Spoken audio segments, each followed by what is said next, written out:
Can you, Jenna, can you move the slide forward, please? Yeah.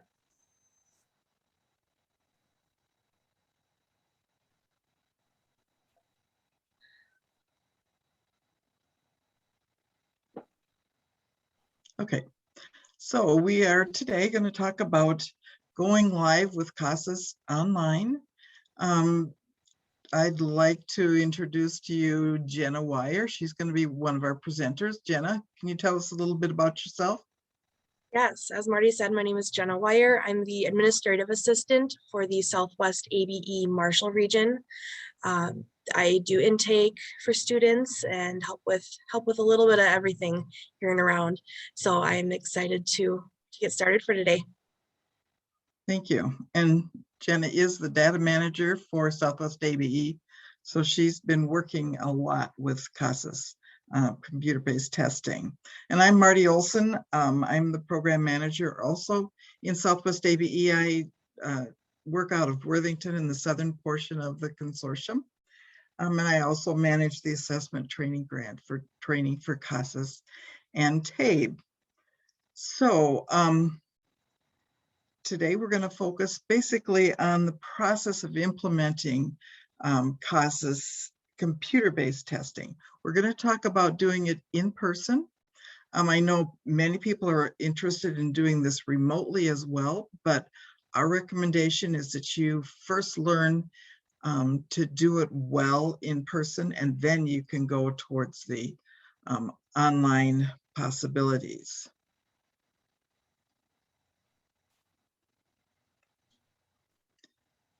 Jenna, did you just disappear? I did, but can you hear me? I can hear you. I can't see the All right, let me slides. Just one moment here. Go ahead and share my screen. My Zoom popped out, so it's going to be just a moment here. All right, just a second here, and I'll get over to the next one. There you go. Okay, so we want to know who's here today and what your roles are. So we're going to have a poll. The first question is going to be, are you currently using CASAS? And the second one is to tell us what your role is. So please participate. I see it's already up on the screen, and then we'll find out who we've got here.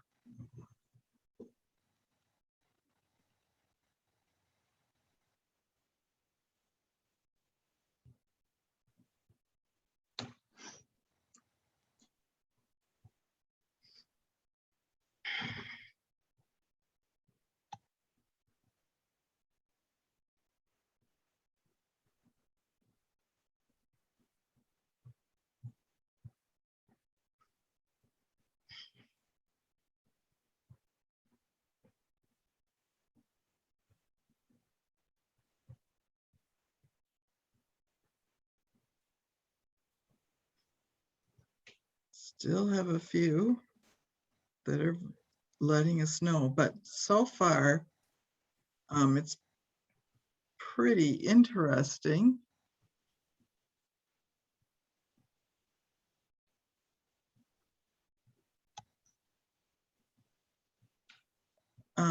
Mary Kate, can everybody see the results, or do you need to share those?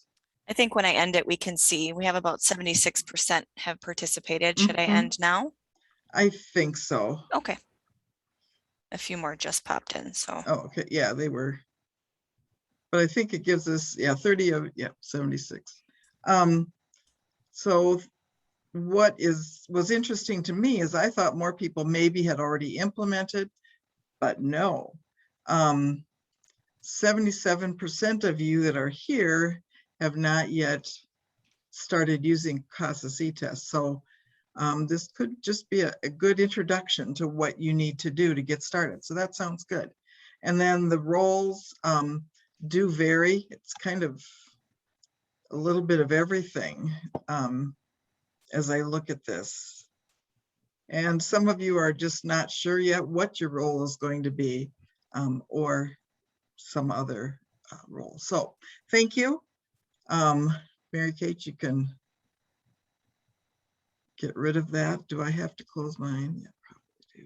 Okay. Okay, so as I said, we're going to just talk briefly about what you need to do to get started with CASAS e-tests. And then Jenna's going to tell you a little bit more of the specifics about what a data manager has to do in order to get going with the testing. So before you can even test, there are things that you have to do.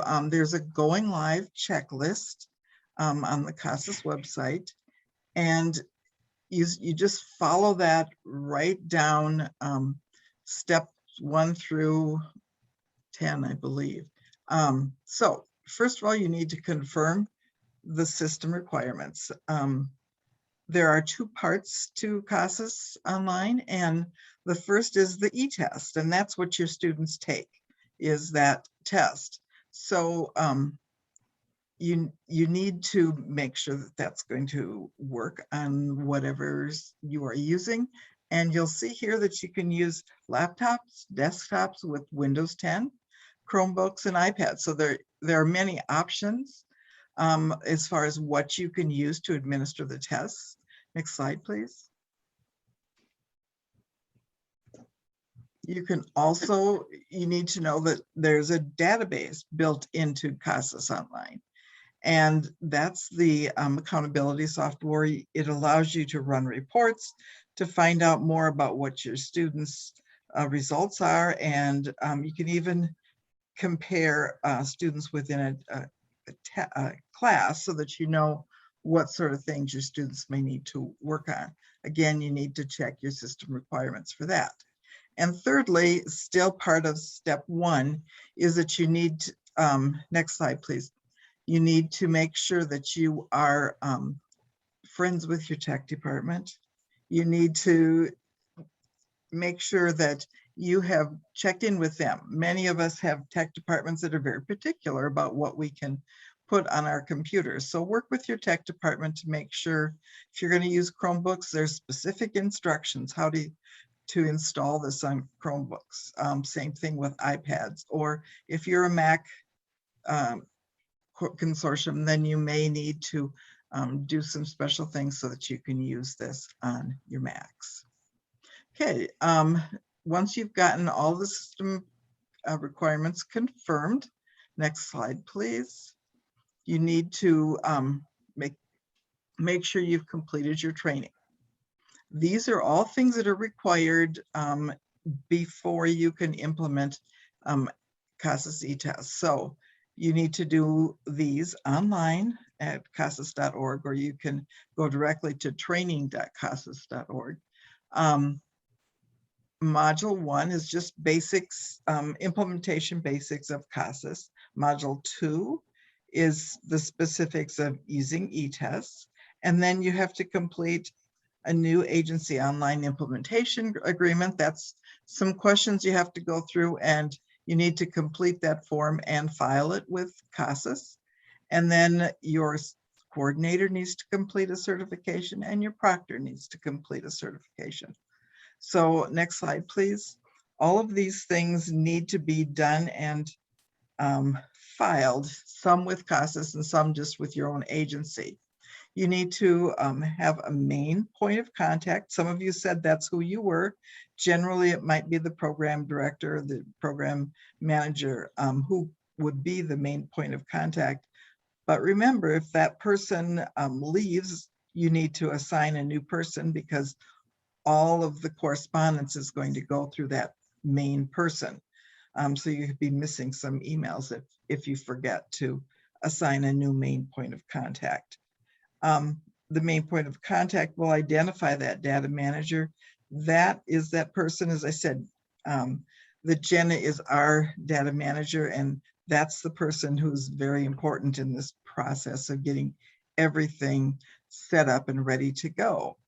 And then you need an e-test coordinator. This person is the one who sets up each test for your site, and the proctor is the one who actually proctors the test, starts the test and ends the test when the participant is doing that testing. Next slide, please.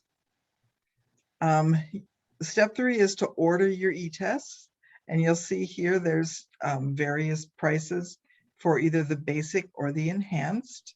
The enhanced is more expensive, but it also provides you many more reports.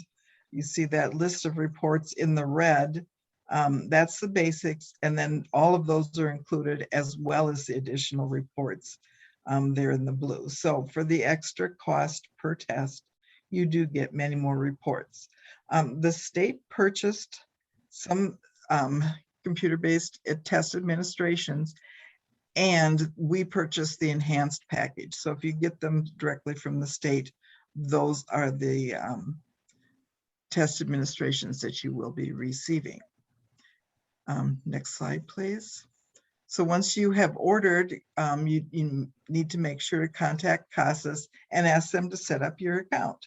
You've paid for some administrations, now you want access to them. They have to give you a username and password in order to get into your online account. And that's something that the data manager would be doing. Next slide, please. Okay, so for many of you, you may have heard or maybe received some of the tests that we purchased.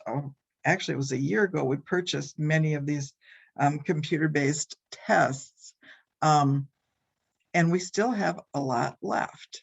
So we wanting to distribute those tests. So there will be a Google form or survey coming out to all consortium managers. That manager needs to respond with the number of computer-based tests that they would like to receive or you would like to receive for your consortium. Remembering that you have to complete all those requirements that I mentioned here. The training and the certifications and agreements with CASAS. You still have to do that. So if you received some last fall,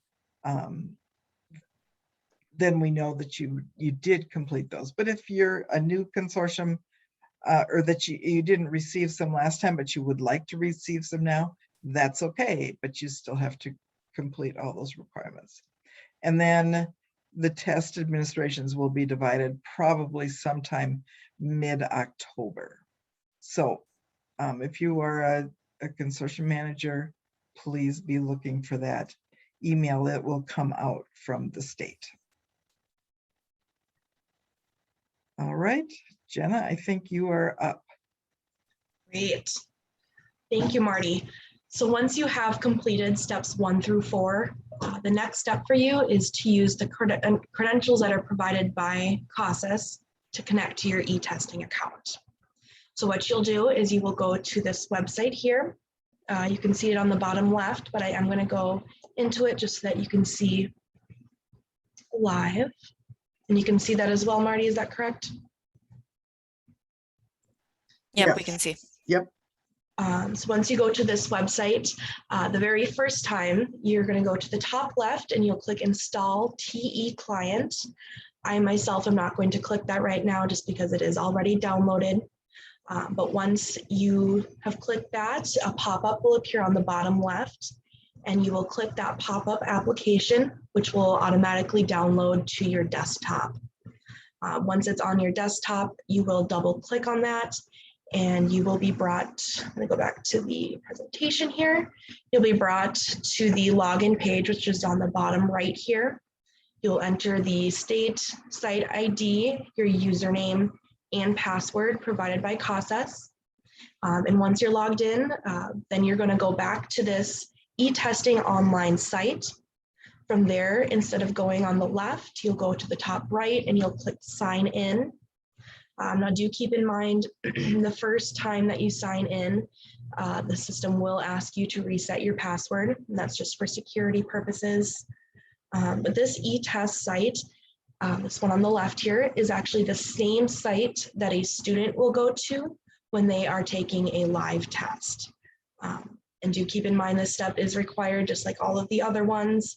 You must download that Topz Pro Enterprise. That's what that TE stands for. And that must be downloaded onto your computer in order to administer and create testing sessions.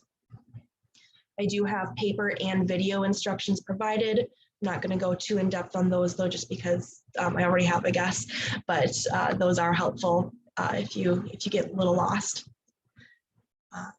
So once you have connected to your account, then the data manager will jump in, and they are responsible for adding sites and users to the Topz Pro Enterprise system. I'm not going to go in depth again just because the instructions are pretty straightforward. I will just click on one so that you have an idea of what they will look like.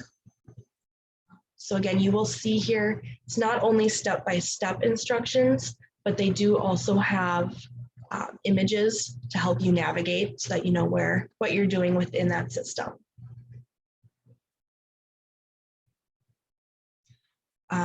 I do want to decipher the difference between an agency and a site.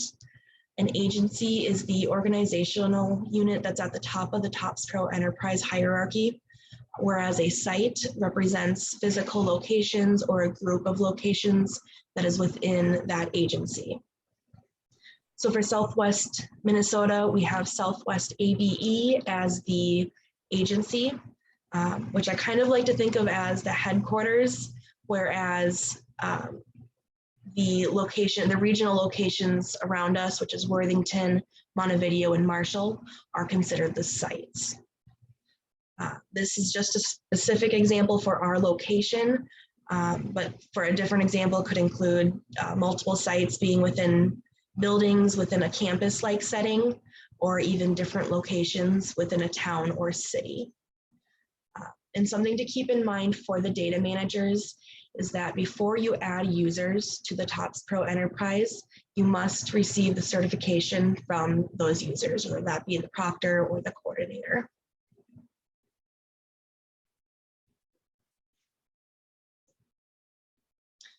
So after the data manager has added sites and users to the Topz Pro Enterprise database, the coordinator then steps in and they complete step 8, which is registering testing stations. Again, I'm not going to go super in depth. We do have instructions provided here on the bottom, which are pretty straightforward. One thing I do want to mention though is that within those instructions, the coordinator will come to a step that requires each testing station to be labeled. And that is very important, especially when you're testing more than one student. For those that are wondering what a testing station is, it is the physical computer that a student is testing at. So at our Marshall region, we simply have each station that is labeled Lab 01, Lab 02, etc. And that's helpful just to differentiate each individual testing station.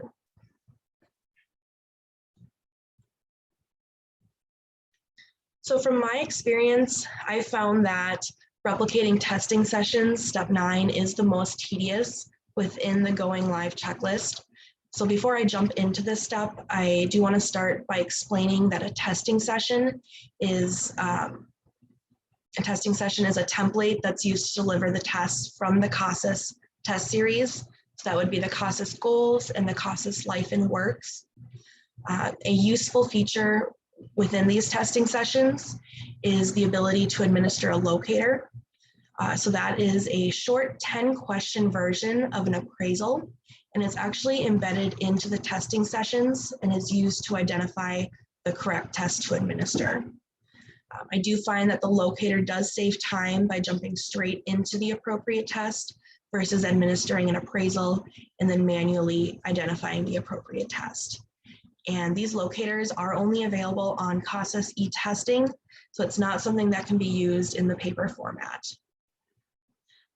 Users do have the ability to adapt testing sessions to specific needs of a student, and locators can also be removed if the test that needs to be taken is already identified. An example of that would be with our GED students. Our GED instructor often knows what test a student should take based off of their level of education, how far they got in high school. So therefore, in most cases, he requests that students take the highest level in goals, which is the 918, 908. So in this case, a testing session can be adapted to replicate to specific situations. In this case, I can go in and actually take the locator out of the testing session. So it really does save quite a bit of time. On the right here, I do have the different types of testing sessions, which are important to know the difference between each. So you can go to the link provided here on the bottom that does have a document with those. And it's really nice to be able to determine the appropriate testing sessions for each individual student, which would be identified based on their current status, whether that be a returning student or a brand new student. And then here I do just have screenshots. The first one on the left is what it would look like for the data manager when they are, the data manager or coordinator when they are replicating testing sessions within the Topz Pro Enterprise database. Whereas on the right, I have a screenshot of what it would look like for the proctor when they are deciding which testing session to take. I don't know if you can see that very well, but this is just our site on the right. We have a pre-test with locator, or we do also have tests without locators, for our instance with those GED instructors.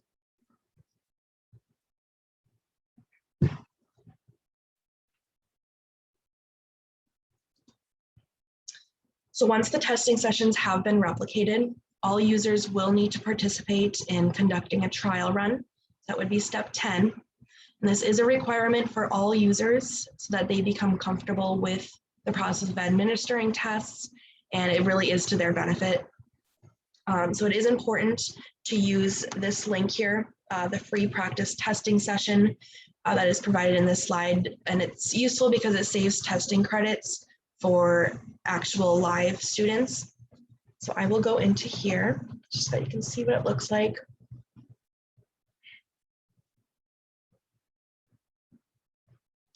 So this is what the sampler will look like. You'll go into, we'll just click one for now. And it just gives an idea of what the actual test will be like. And again, this is used for the trial run.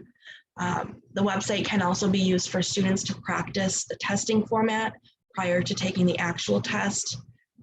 Again, I'm not going to touch too much on this step just because the instructions are provided here on the bottom, and I find them to be pretty straightforward.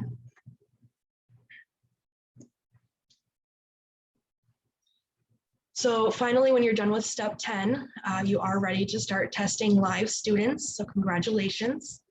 I have created a tutorial both in video and paper format for instructions on how to administer a test. I will go in here just so that you kind of have an idea of what it looks like once you're signed in. Actually, we're going to skip that step.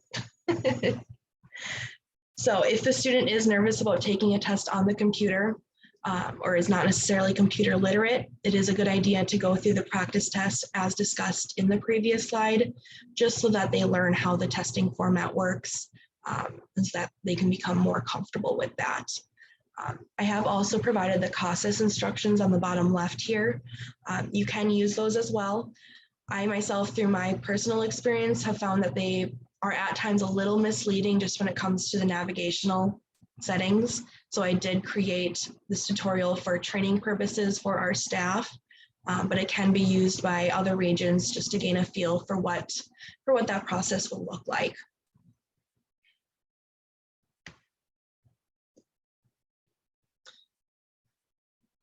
So when students are completed testing, users do have the ability to review test results and generate reports.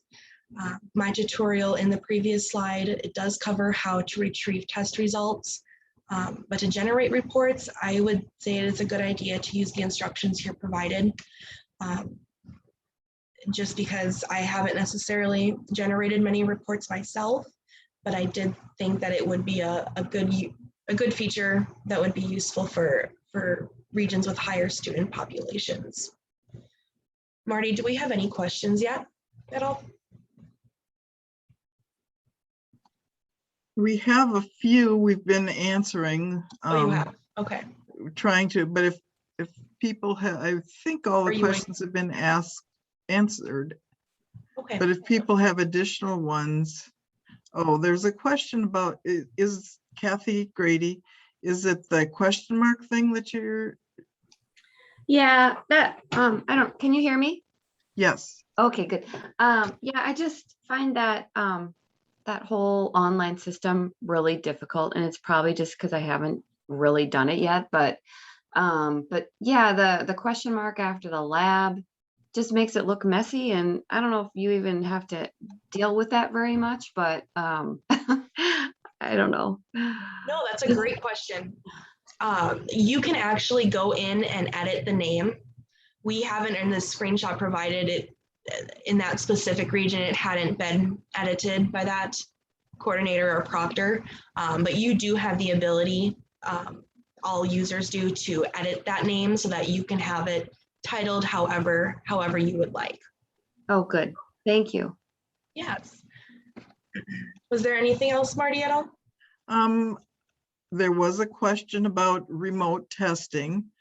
And I think we do need to, again, stress that we suggest that you get good at what we are talking about here today, doing it in person. So computer-based, but in person before you attempt doing it virtually, because there are specific things you have to make sure that the student who's testing has, and you need to be comfortable with the platform before doing that. But it can be done remotely as well. Yes, absolutely. Our region is just getting started with remote testing. I've been working on this platform, honestly, since January. It does take time. You're not going to be able, I'll be completely honest, you're not going to be able to just jump straight to remote. You need to go through these steps. The on-site, you need to start with that first. We even had our GED instructor wanted to jump straight to remote. When we showed him, the difference between the on-site and the remote and how you have to start with the on-site, by that point, then he did understand that, you're not going to be able to just jump straight into the remote testing, because you do need to form a solid foundation before you proceed to the next step. So you have definitely start with that on-site first. And I know that, Jenna, you've told me, we're not showing you all of the video instructions or the paper instructions, but those are all linked in this presentation, and they are very helpful for people to use.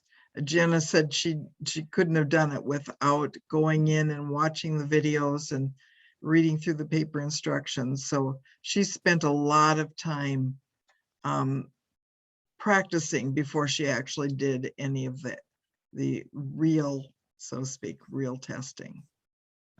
Yeah, so I highly recommend going through this presentation.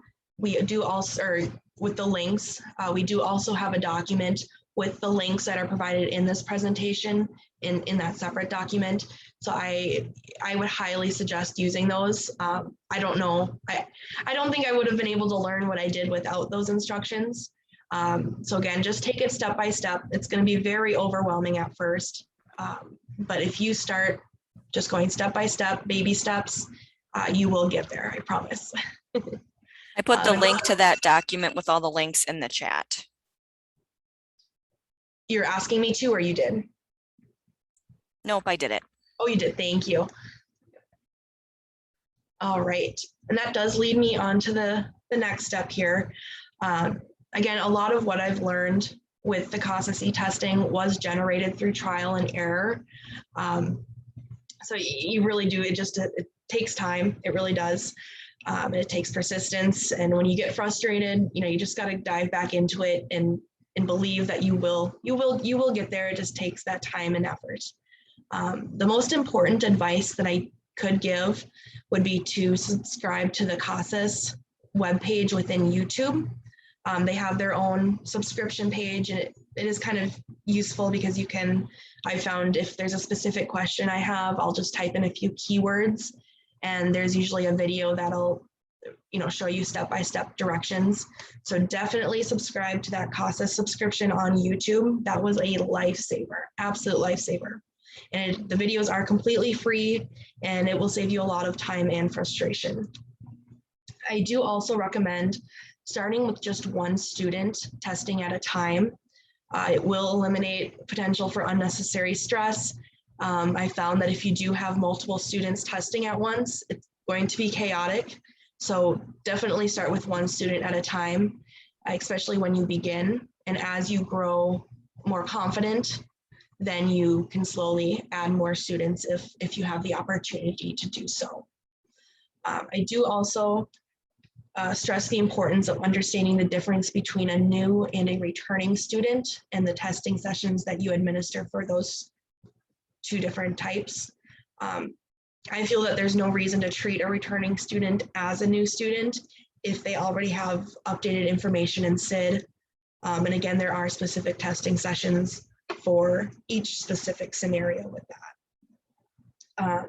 CASAS did provide a helpful tool when learning Topz Pro Enterprise. So when you first start learning, like I said, it's going to be overwhelming, I'm not going to lie, but I did utilize the simulation provided under the Rolling Hills School Agency, and I will show you right now.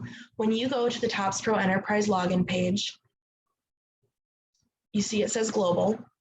You would click on the drop down and you would click the Rolling Hills Adult School.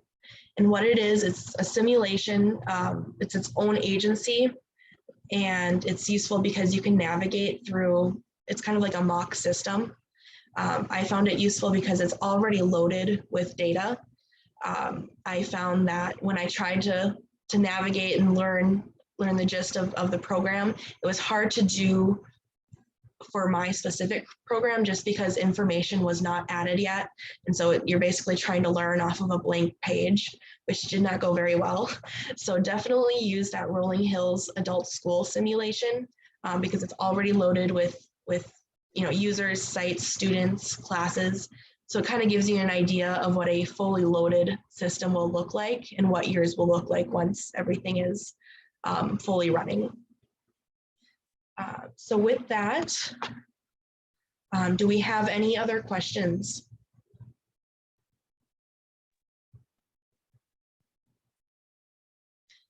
Again, if you don't have questions now, but you come across questions while you're maneuvering through this, definitely give us an email. I would suggest just emailing me directly. You can email Marty, but she's probably going to forward your question directly to me. So contact me through that email, and I'd be happy to help you through any stage in this process. Exactly, you're right, Jenna. My expertise is in the upfront part of it, the training that is necessary in order to get your actual computer-based test administrations. But Jenna is really good at getting things set up. So for those of you who have questions, please connect with her. I don't know if there's anybody else on today who's actually using CASAS e-tests, because I know that I see that Kathy seems to be pretty confused, I would say, about the whole system. So I think it's probably varied depending upon the size of your consortium too. Our consortium is very large as far as area. We have a lot of school districts, I think about 49 school districts. So we cover a large area. But our numbers are not huge because it's a greater Minnesota region, where some of you are in places where you're going to only have, you're going to have one main site and administering all of the tests out of that main site. So it's going to be different based on your site and how you get it set up. Yeah, I am confused. This is Kathy. I'll admit, I haven't had, a lot of time able to devote to learning this, but I'm just confused and overwhelmed by the Topz Pro system, and maybe we just need to get it set up for us and then it'll work okay. But I'm just trying to understand why there seems to be so much stuff on there that's not useful for ABE or for what we need to be doing. If they're trying to like serve multiple audiences with one database, or is it just this is the way that online testing is? I'm just curious. Well, Yeah, oh, go ahead, Marty. yeah, no, I was just going to say one thing about their Topz Pro system is it is a complete database that can, we have SID. So we are working to get to do uploads from SID into Topz Pro so that you can get all of your students in there at one time. That's something, let's see, Linda's on here. Linda, do you have anything to say about that? Because you've got a little more experience with uploading data. Yeah, I am in the process of attempting to upload current students who have existing CASAS testing in their records into that. And I haven't been successful yet just because I ran into some tech issues. But yeah, the big thing to remember is Topz Pro is used in California for all of their reporting.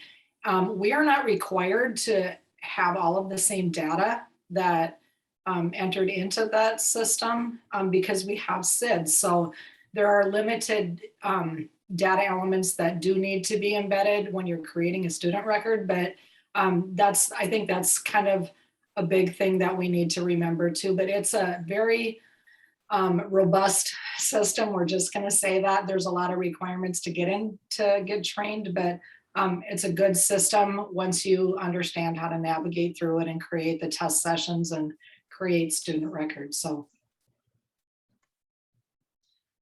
I do just want to point out here on this slide, I believe I'm still showing my screen. I have a link here it's a webinar for the basics of Topz Pro Enterprise. I'm not gonna lie, I watched it about 5 times. It's about an hour long, but it's incredibly useful. I mean, Kathy, you said that you're feeling very overwhelmed with this. I would highly suggest that you listen to this recording, and really you can go into YouTube and there's probably 3 or 4 different webinars that you can pick from, but they all cover the same thing. It's just different speakers. So I'm going to highly suggest that you listen to this webinar and more than once. Take notes. And another thing I missed were these activity packets on the bottom. There is also a data manager activity packet that is in the document that we have provided for this presentation. But any questions that you're going to have, you're going to find in these activity packets. So what I did is I printed out each one. For my region, I was actually the proctor, coordinator, and data manager. But in more populated regions, there'll be an individual person for each one of these. Print out these packets, grab a highlighter, just go through it. So then when you do have questions, you can refer back to it. But that's another thing with all of these links. I have a whole binder full of printed out instruction packets. I myself need something physical in front of me in order to grasp information. So I would highly suggest printing out everything that you have in regards to these links and just make a folder and yeah, start highlighting.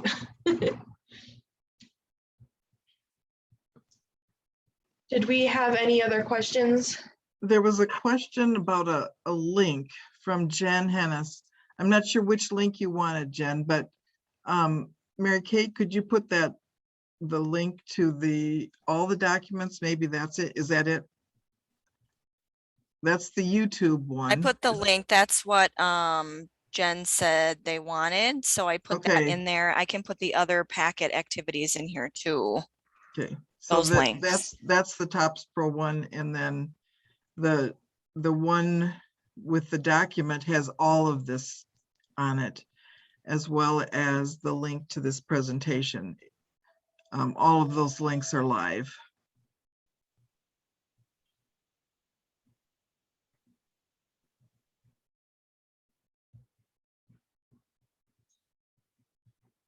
Great. And were there any last minute questions at all? If not, I suppose we can probably wrap it up, but